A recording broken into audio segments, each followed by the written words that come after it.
Buen día, chicos y chicas. Este video que hemos realizado con las profes de lengua tiene que ver con transmitir uno de los contenidos nodales de lo que es lengua y literatura, más específicamente del área de lengua, el tema verbos. En primer lugar, vamos a ver la diferencia entre las formas conjugadas y las formas no conjugadas o los verboides. En primer lugar, los verbos son palabras que expresan la acción que ejecuta el sujeto, o puede ser también un estado o un proceso.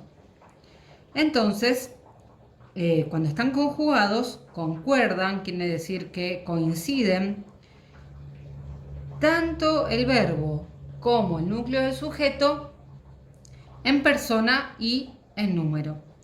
Se puede decir también que los verbos son el núcleo del predicado y pueden ir acompañados de complementos dentro del predicado que añadan o que incorporen información acerca de cómo ocurre la acción, cuándo, pueden involucrar también un objeto directo o indirecto.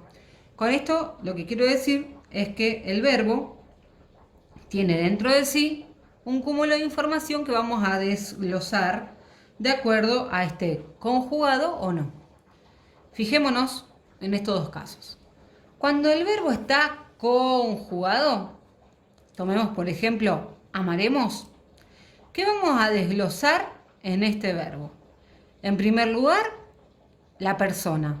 Cuando hablamos de persona es primera, segunda o tercera. En este caso, amaremos, nos damos cuenta por la terminación del verbo de que es la primera persona, nosotros amaremos, y el número es singular cuando es solamente una persona y plural cuando es más de una. Entonces, en este caso, amaremos nosotros, hay más de una persona, vamos a colocarle número plural. El tiempo. Más adelante vamos a ver cómo determinar los tiempos de las formas conjugadas. De a grosso modo, vamos a ver que el tiempo se puede ubicar en un presente y a partir de este presente, si hablamos de una acción anterior al presente, nos estamos ubicando dentro del pretérito, lo que comúnmente decimos pasado. Y si nos ubicamos con posterioridad al presente, nos estamos refiriendo a un futuro. En este caso, por deducción, por lógica, pensamos que amaremos está hablando del plano del futuro. Cuando hablamos de modo, hay tres posibilidades en los verbos conjugados. El modo indicativo, el modo subjuntivo y el modo imperativo. Esto vamos a verlo inmediatamente. En síntesis, cuando el verbo está conjugado, va a tener en su terminación o desinencia verbal la información de persona, número, tiempo, modo y falta hablar del aspecto. El aspecto tiene que ver con la durabilidad de la acción. ¿Qué quiere decir? De si la acción, culminó o si tuvo cierta durabilidad. Bien, cuando hablamos de formas no conjugadas o verboides, hacemos referencia a otro formato, otra morfología del verbo, que es diferente al del verbo conjugado, puesto que en estas formas no conjugadas no vamos a encontrar ni la información de persona, ni de número, ni de tiempo, ni de aspecto, ni de modo. ¿Sí? Por eso se le llama verboide, porque no es un verbo conjugado. ¿Sí? Son formas no conjugadas. Estas formas son fijas, no tienen ni que concordar ni no concuerdan, por lo tanto, con el sujeto. Y se van a dividir en tres grupos: los infinitivos, los gerundios y los participios. Estas formas no personales no tienen desinencia personal, Fijémonos, si hablamos de infinitivos, la desinencia o terminación va a ser ar, ir. Amar, temer, partir. Cuando hablamos de gerundios, la desinencia va a ser ando, endo. Amando, temiendo, partiendo. Y cuando hablamos de participio, por último, la desinencia va a ser ado, ido. Amado, temido, partido. Los participios acompañan lo que serían las formas compuestas de verbos. Luego lo vamos a trabajar.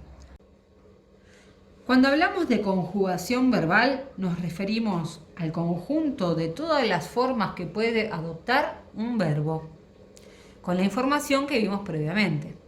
Información de persona, tiempo, número, modo y aspecto.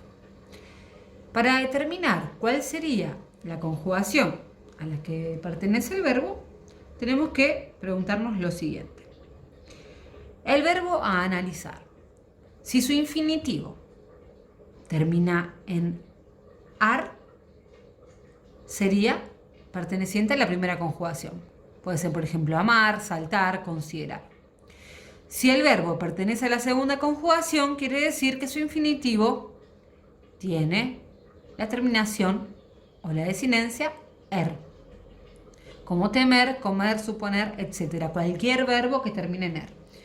En cambio, y por último, la tercera conjugación son aquellos verbos cuyo infinitivo termina en ir. Partir, salir, pedir. Con esto me refiero a que cuando ustedes vean la tablita con el modelo de conjugación verbal, generalmente se tomó, digamos, como referencia los verbos amar, temer y partir. Sin embargo, es una convención, podría ser cualquier otro verbo. Bien, con esta información vamos a analizar el paradigma, el modelo de la conjugación de los verbos regulares. Para no realizar confusiones, vamos a ver los verbos que tienen la condición de regulares. Acá, por las dudas, si alguno o alguna no lo tiene o se olvidó, de primer año, vamos a repasar del número singular cuáles son las personas y el número plural. Primera persona sería yo, segunda persona tú o vos, en un caso formal usted, la tercera persona de singular él y ella. Dentro del número plural, la primera persona es nosotros o nosotras, la segunda persona vosotros en la variedad lingüística española y ustedes que utilizamos acá en la Argentina, por ejemplo, que es nuestra variedad lingüística rioplatense. La tercera persona de plural, ellos y ellas. Entonces, fijémonos, ¿cómo está dividido el modo indicativo? Primero, modo indicativo se refiere a formas objetivas, cosas que pueden ser reales o que se van a realizar. Modo indicativo se refiere justamente a eso, es un modo gramatical que tienen las lenguas para distinguir las acciones reales, hechos que se tienen por ciertos. Fijémonos, presente. Acá tomaron como modelo amar, temer y partir. Entonces, en presente, si yo quiero enumerar a la primera persona, en un tiempo presente de modo indicativo me va a quedar yo amo, yo temo, yo parto. Ahora bien, me va a ir cambiando esa desinencia o terminación que está marcada en negrita de acuerdo a la persona. Entonces, tú amas, temes, partes. Vos amás, temés, partís. Así se va a ir, digamos, el verbo conjugando de distinta manera de acuerdo a la persona, al tiempo, a la información que requerimos. Bien, cuando hablamos de pretérito nos referimos a acciones del pasado. Tomemos por ejemplo, si ustedes tienen en sus manos el paradigma de la conjugación regular que les hemos enviado, van a ver que hay varios pretéritos que van a, digamos, transmitir distintas informaciones. Para dar un ejemplo, el pretérito imperfecto, fíjense que la terminación es amaba, temía, partía. ¿Qué nos estamos refiriendo al hablar con el pretérito imperfecto? Que la acción se desarrolló en el pasado y que tuvo cierta durabilidad. Por el contrario, cuando hablamos del pretérito perfecto simple, amé, temí, partí, la acción también transcurre en el pasado, pero culminó, terminó. Esa es la diferencia. Luego, ustedes fíjense en su cuadrito los distintos tipos de pretérito. Otra de las cosas que quería mencionarles es que fíjense que hay un pretérito perfecto simple y un pretérito perfecto compuesto. ¿Cuál es la diferencia? La diferencia no es el tiempo, puesto que ambos son pretéritos perfectos, pero sí es si es la forma simple o compuesta. Cuando la forma es simple, para decirlo de una manera burda y simplista, cuando la forma es simple es una sola palabra. En cambio, cuando la forma es compuesta, va a utilizar el verbo haber. Yo he amado, tú has amado, nosotros hemos amado. Utiliza el verbo haber de una manera conjugada en pretérito y se vale de un participio. Fíjense que el participio, como vimos anteriormente, no cambia. Lo que sí cambia es el verbo haber. Entonces, yo he amado, tú has amado, él ha amado. Fíjense que va cambiando el verbo haber y no el participio, lógicamente. Por último, el pretérito pluscuamperfecto indica que la acción es un pasado de un pasado. Por eso es pluscuamperfecto, es una acción anterior a otra. También se vale de el verbo haber más un participio, pero a diferencia del pretérito perfecto compuesto, que era he amado, en el pretérito pluscuamperfecto queda yo había amado, tú habías amado, él o ella había amado, nosotros habíamos amado, vosotros habíais amado y ellos y ellas habían amado.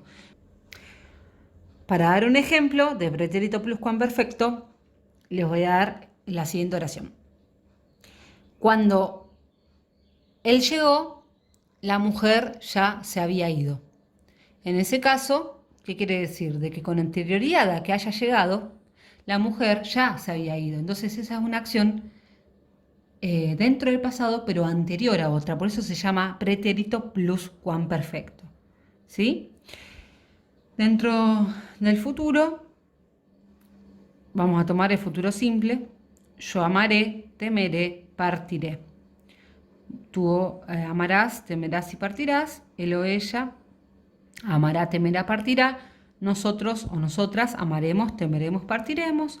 Vosotros amaréis, temeréis, partiréis. Ellos y ellas amarán, temerán, partirán. Ustedes pueden decir, pero ¿por qué tengo que estudiar amaréis, temeréis si yo no hablo así?